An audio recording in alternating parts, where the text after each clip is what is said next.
Next coming up, we got a hip hop forum where we talk about effects on the music on the African American community. It was a pretty good forum. We had Shanaka Hodge speaking and Dr. Marshall, and we also got some thoughts about music and fashion and what kind of stuff you're into. And last but not least, we got Perry's Beat Diary, dude. I know you can't wait for that one. Another segment brought to you from The Beat Within. Next on YoTV. Oh boy, yeah, we YoTV, we back here. Youth culture, youth voices, youth power, coming at you. What's happening? We YoTV out here. Before we go any further, I have to big up the magazine. Youth Outlook.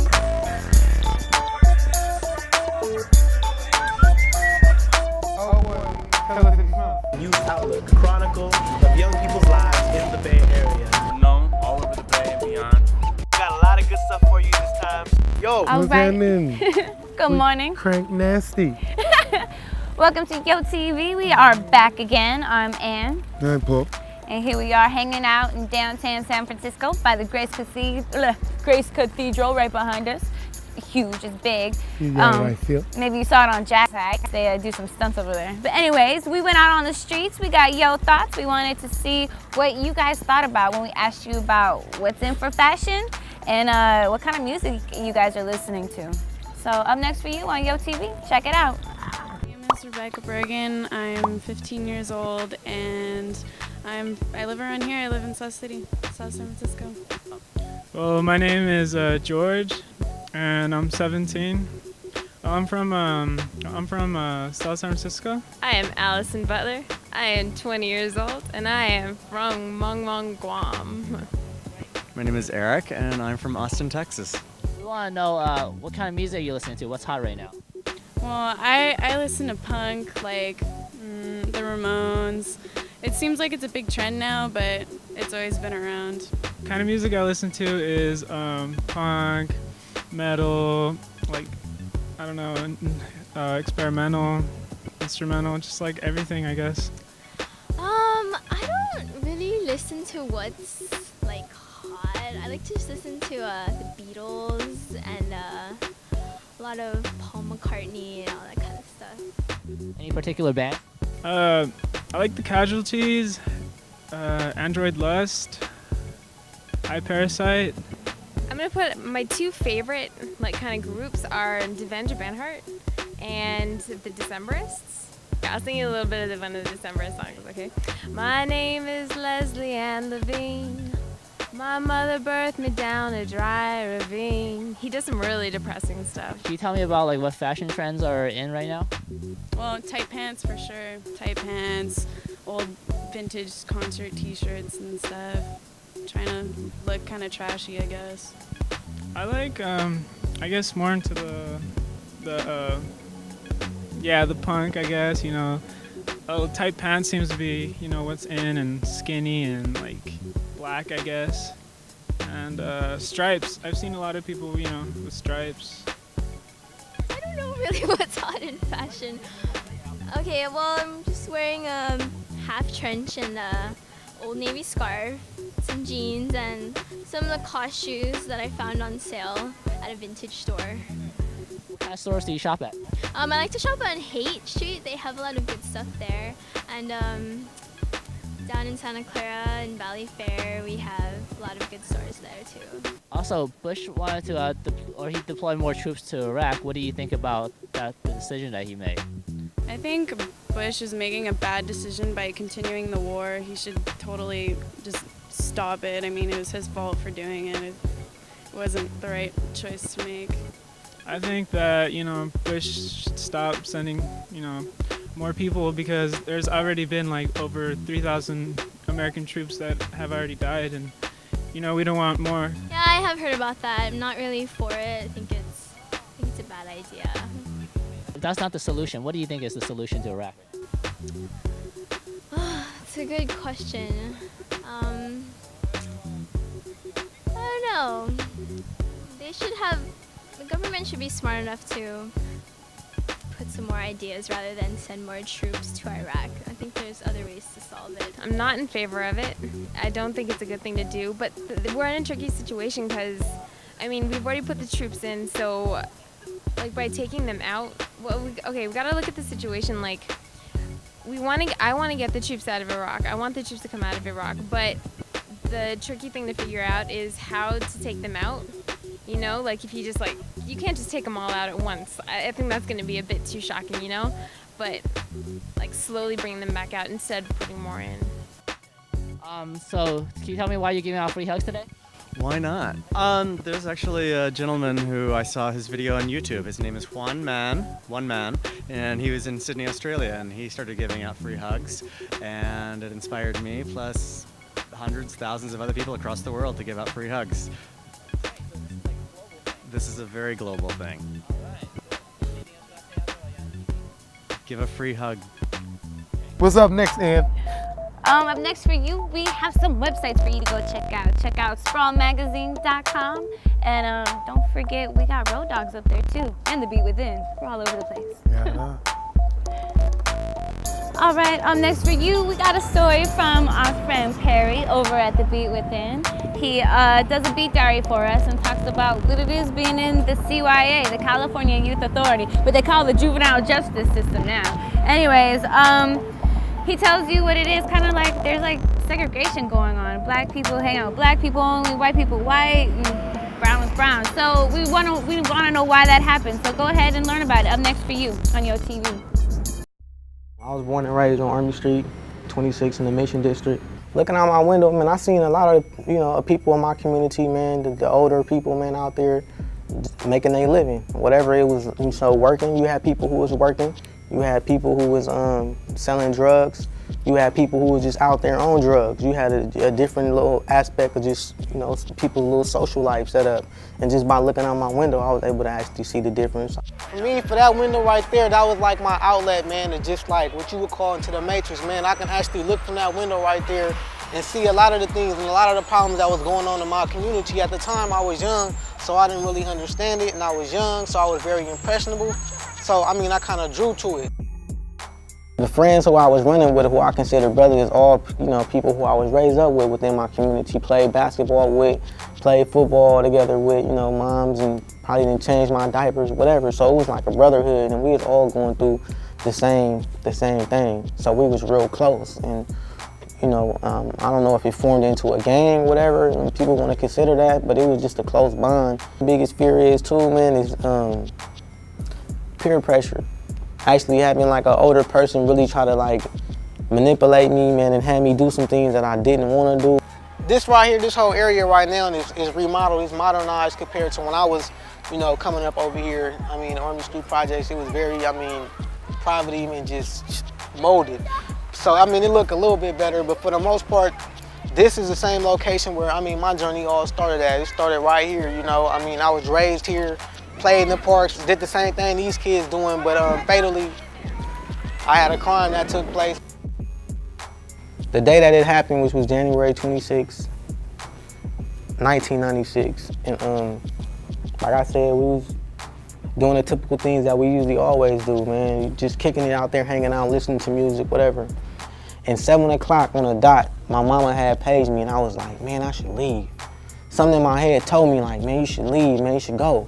But it was also my partner like, come on, you feel me? So that right there, man, I didn't want to, the pressure, man, that peer pressure, man, I was really consciously thinking like, man, I'm out of bounds, I'm out to leave. Fortunately, I didn't leave, and I went up to the house. Within like 20 minutes later, man, it was an innocent person, man, who lost his life, man. I went up there, went up to the house, one thing led to another.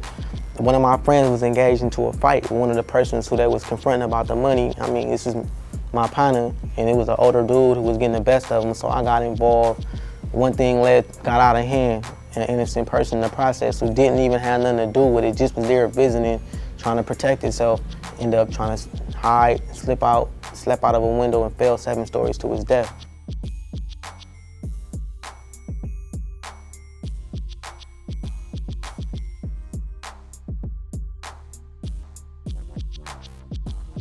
How long did you spend in CYA? I spent at least 9.5 up in there, just straight.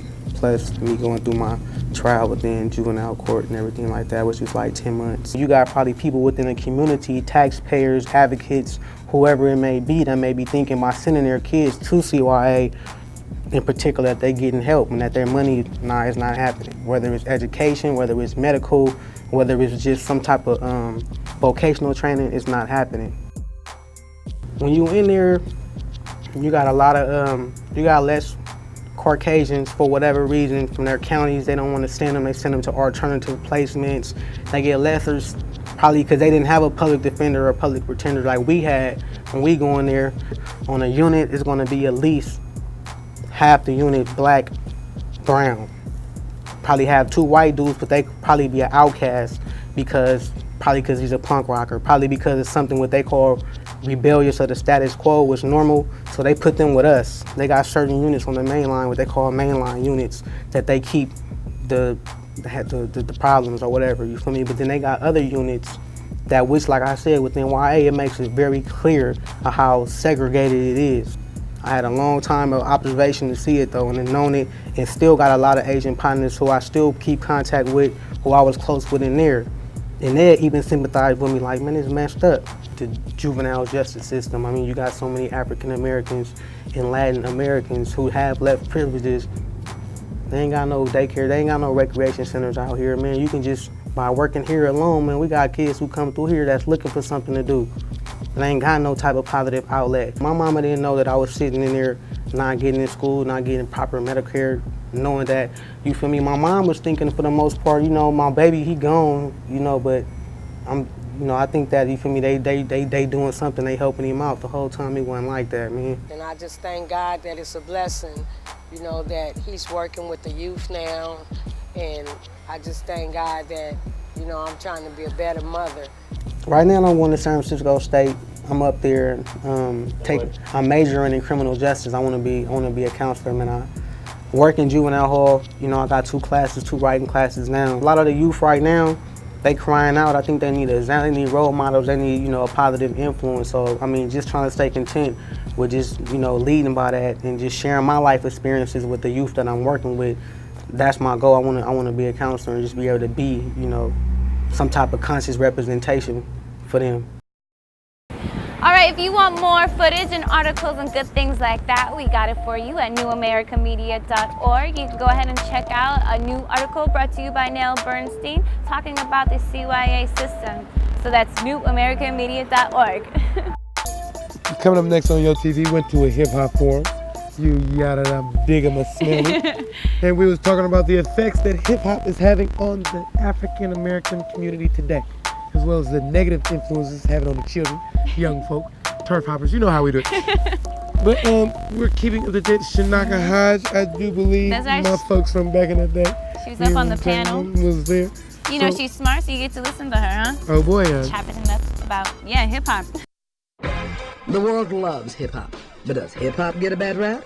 Through rap music, I think there's an identification with some of the most stereotypical masculine standards. The time we switched to gangster music was the same time that the majors bought up all the labels. Black Death has been pimped by corporations. Uncover the truth about manhood, race, and hip hop in Beyond Beats and Rhymes.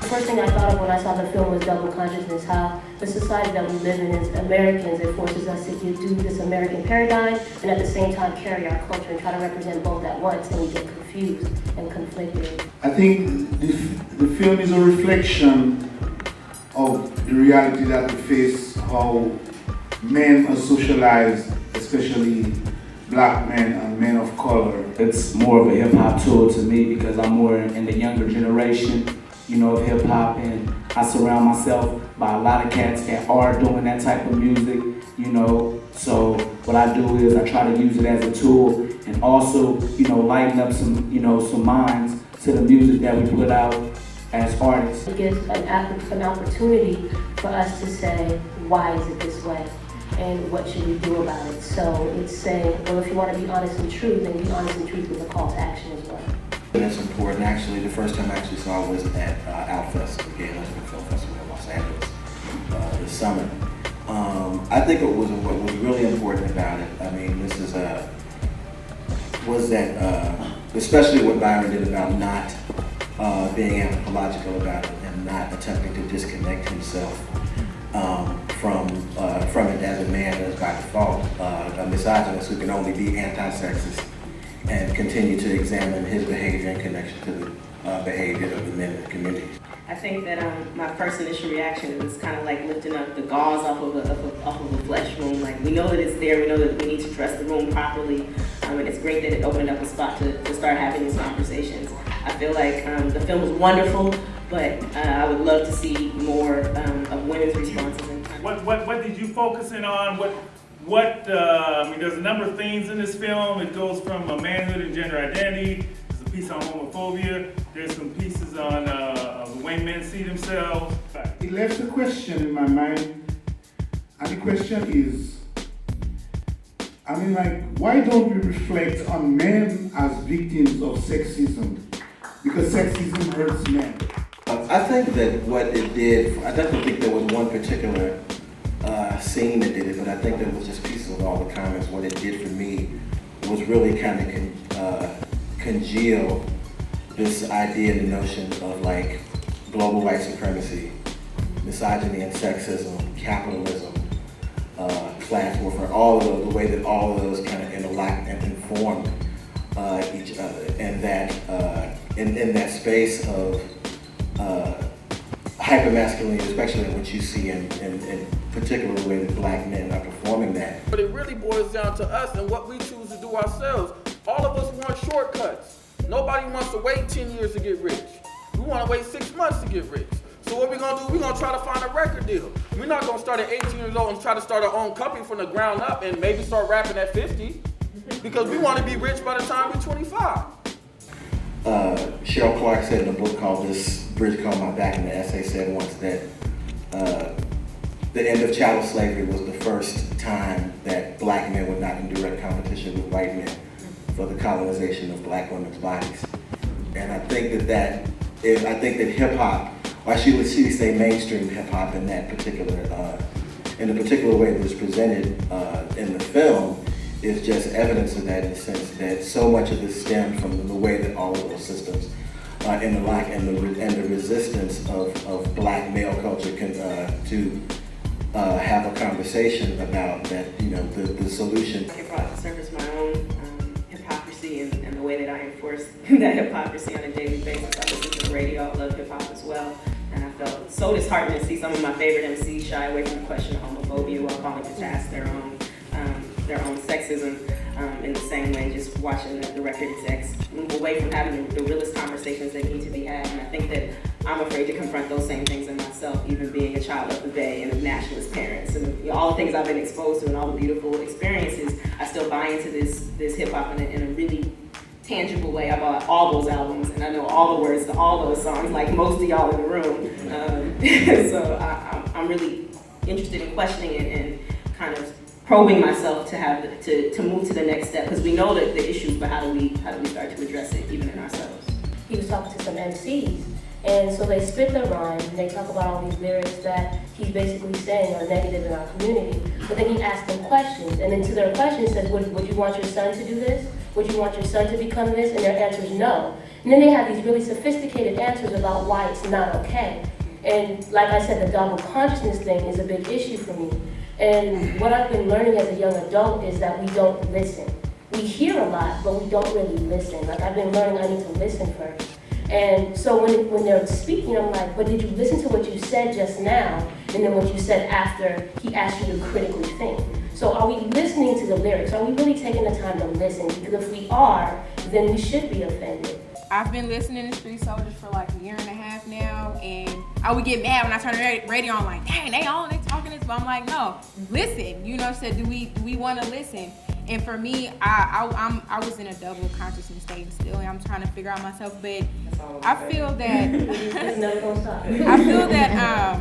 for me, I'm going to take responsibility through my actions and what I say and what I allow myself to hear. I feel like we've all bought into it at some point, and you pose the question of responsibility versus culpability, and I feel like ultimately it is on each of us, as the young brother just spoke about taking hold of the media and using it and wielding it to the best of our ability. And I feel like it's just a really long question about where the root is. but we also know that the roots are in us, so. And I think that also, that's something that Byron was able to do. He humbled himself and he said, you know, I love hip hop and this is who I was and this is who I am right now. But as much as I love it, I need to look at myself. As much as I love who I am as a man, I need to look at myself. And I think that that's also where it begins, is everybody just really being able to look at self and humbling self and saying, you know what, I'm not gonna get hung up about my errors and my faults, but I'm gonna figure out how I can change them. And I think that's what he did in the film, to just be able to, you know, make a film that folks are not gonna like him for doing. Yup, that's it. That's the end of the show. No, we do it, man. We be back again next week. Y'all make sure to check us out. Yo, same time, yo, same channel, yo, same TV.